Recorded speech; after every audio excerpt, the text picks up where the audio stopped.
There are places where the ground keeps its secrets too well, where roots and soil wrap around history like fingers clutching a throat. The field behind Eldergrove House was one such place, damp, silent, and untouched for generations. When Simon Vale's shovel struck something hollow beneath the yew tree, it wasn't discovery he unearthed, but release. The box was small, no larger than a loaf of bread, sealed with iron hinges and thick black wax. He thought it was treasure. He laughed, even filmed himself prying at the rust. But as he lifted it free, the air thickened. Birds stopped calling.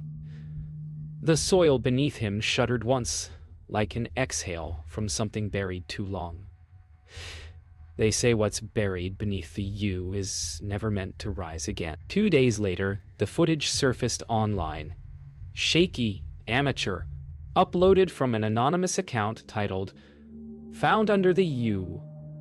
Viewers dismissed it as performance art, a hoax meant to go viral. But when Clara Wren, archivist at the Museum of Wiltshire History, paused the video frame by frame, she noticed something no one else did. A pale figure behind Simon, visible for less than a second, reflected in the sheen of the sea. Box slid.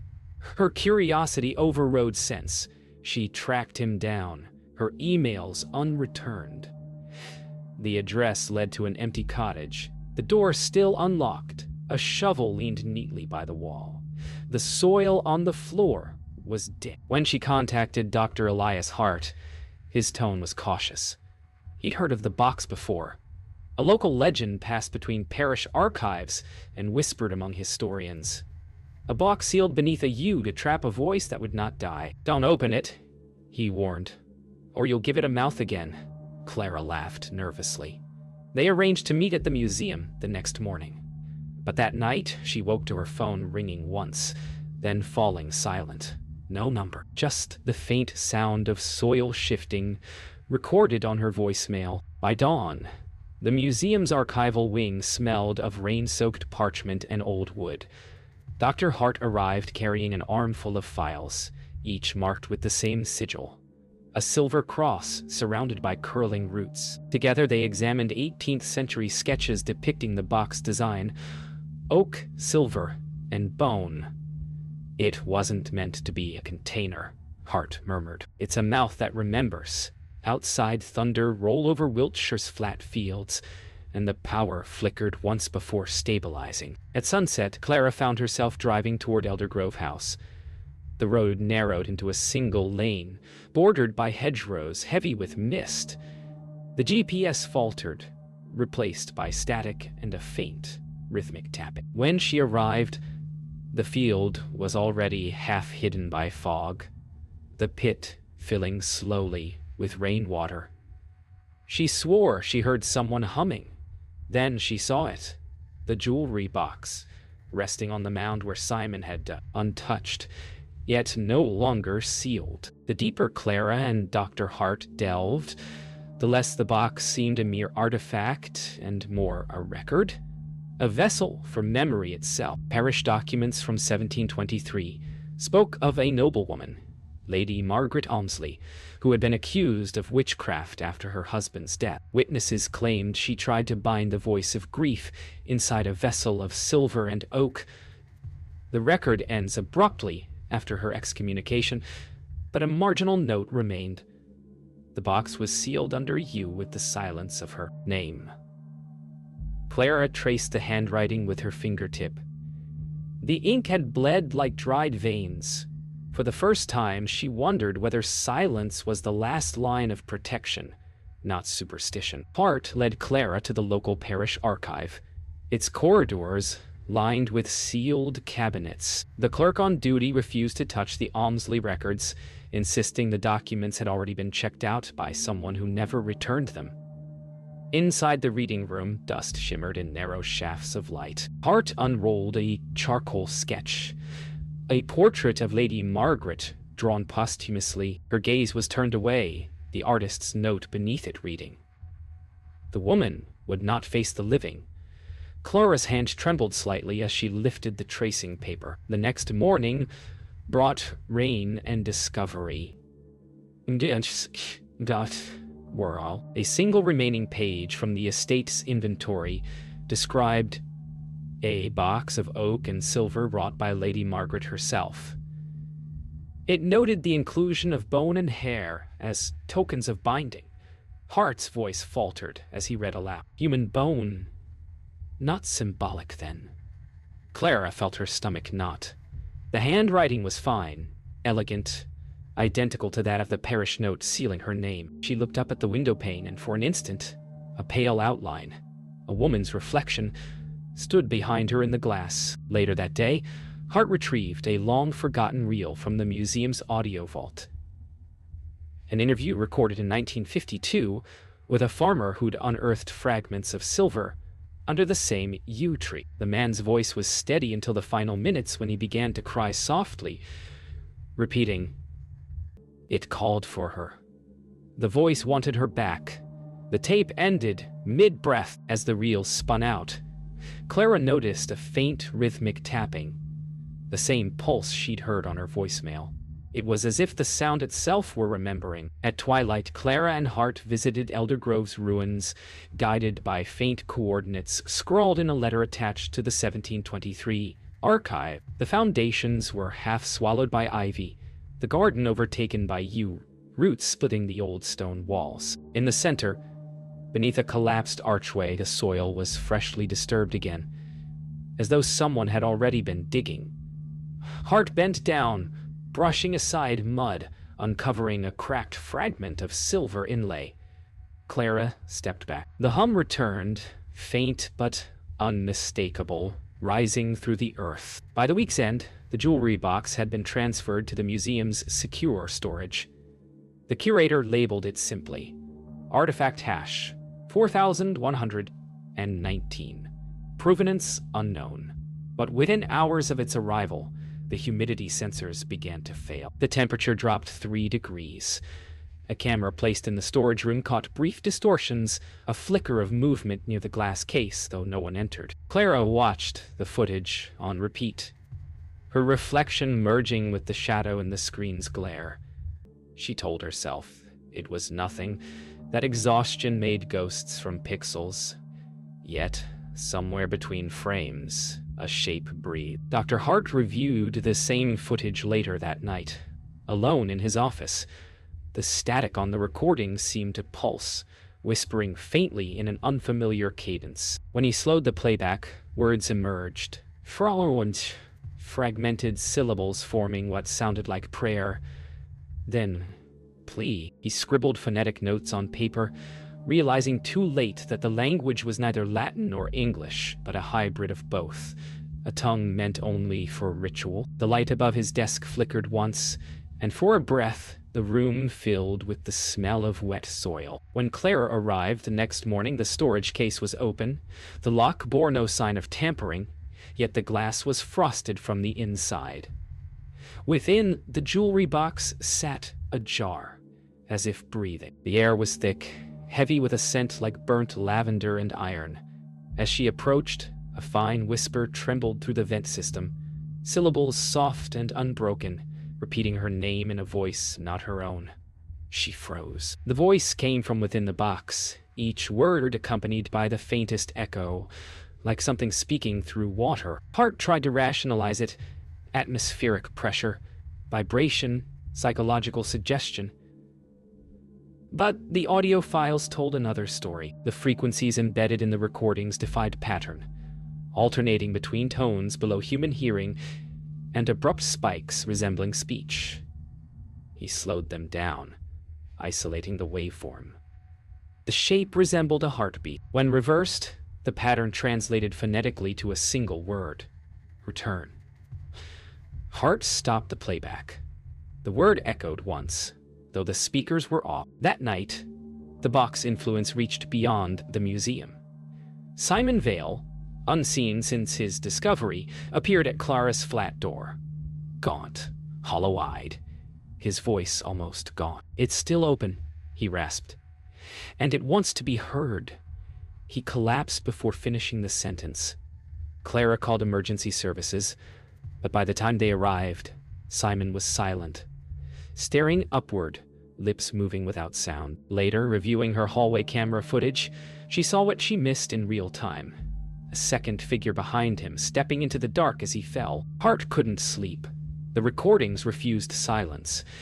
Every night, around 2:17 a.m., the microphones in the museum's vault activated themselves, capturing 6 seconds of indistinct whispering. The voice changed subtly each time, its pitch bending between male and female, young and old, until it settled on a tone eerily close to Clarice. He started calling them the night tapes. At first he listened with headphones, taking notes, but soon found himself mouthing the words as if recalling them. The last tape he played ended with the sound of knocking.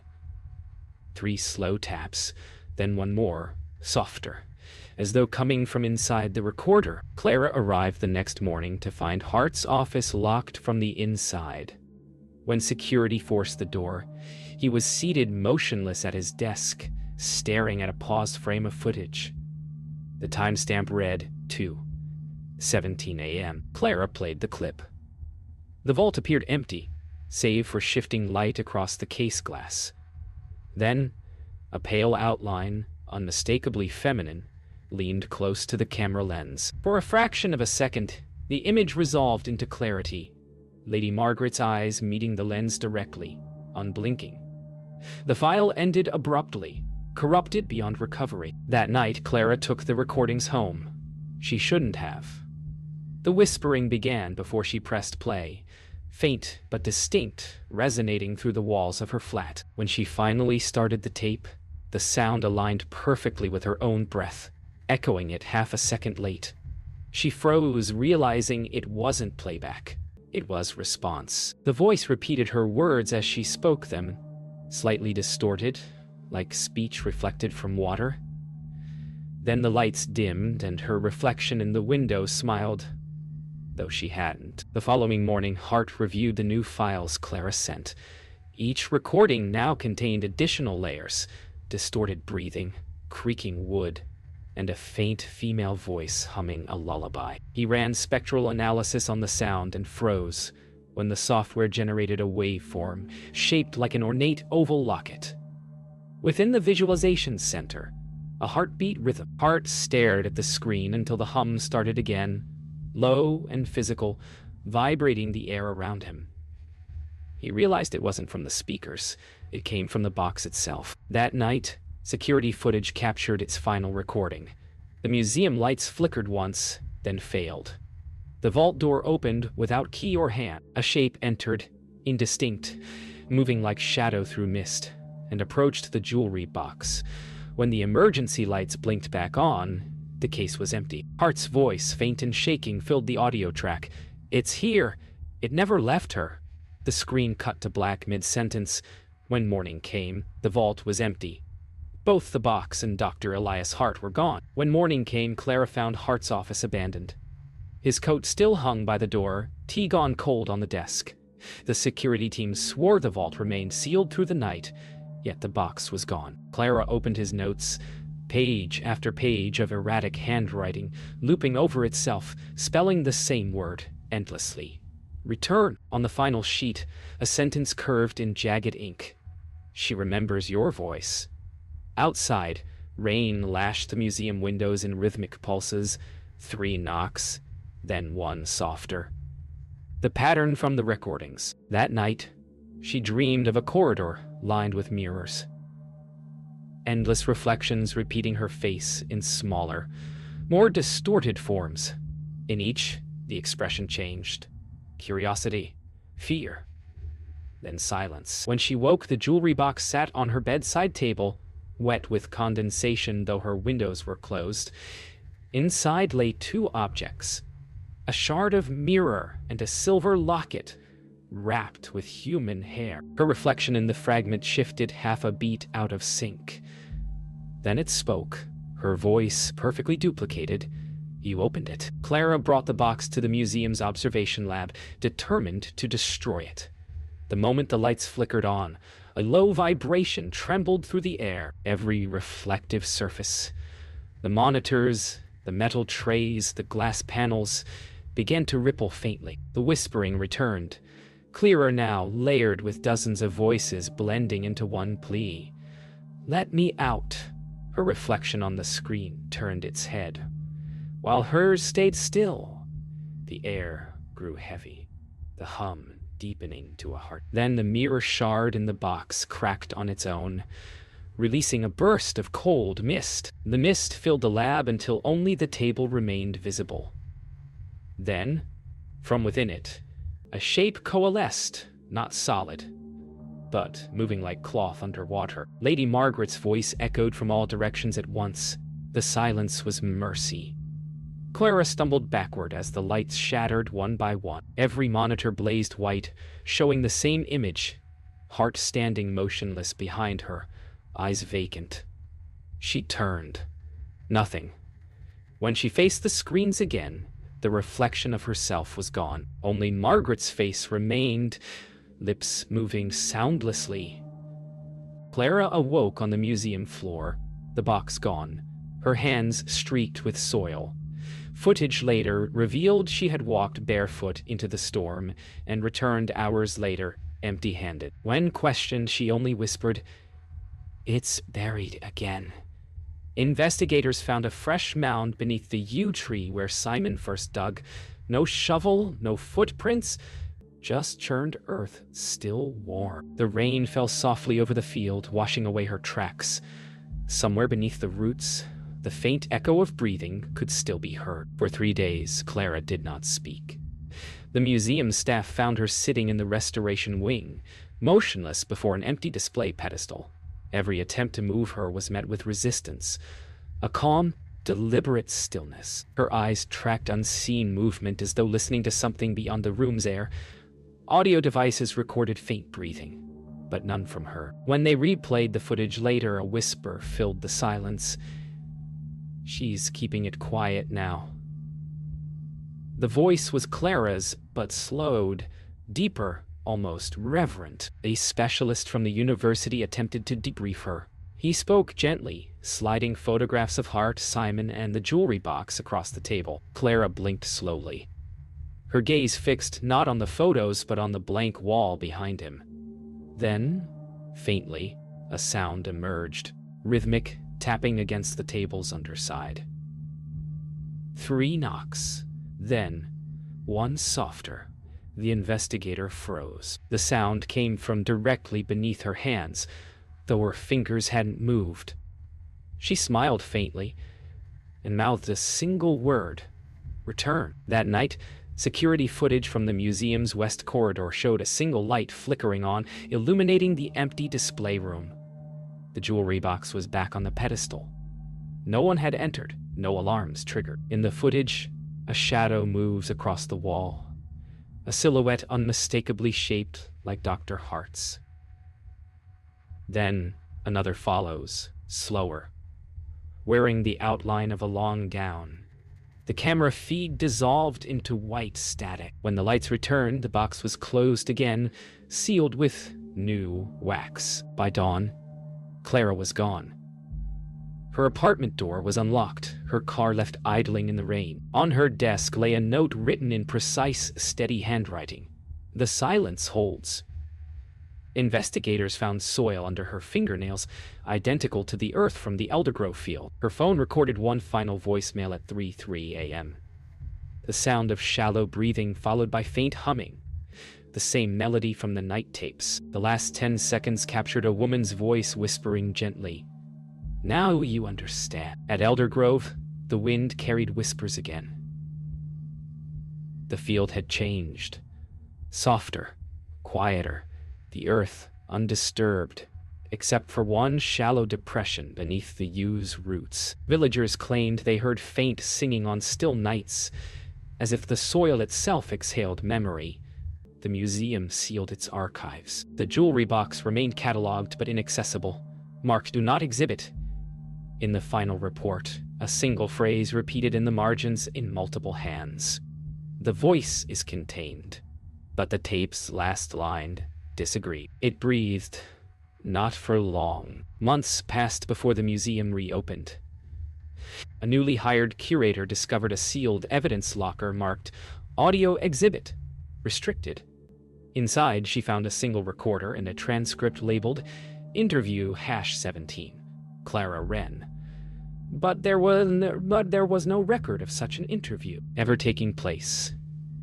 When she pressed play, the tape began with silence, then the faint clicking of a clock. A female voice, calm, distant, unmistakably Clara's, spoke 5 words. "She's still listening through me." The curator stopped the playback, trembling. The tape kept running. The museum director requested forensic analysis.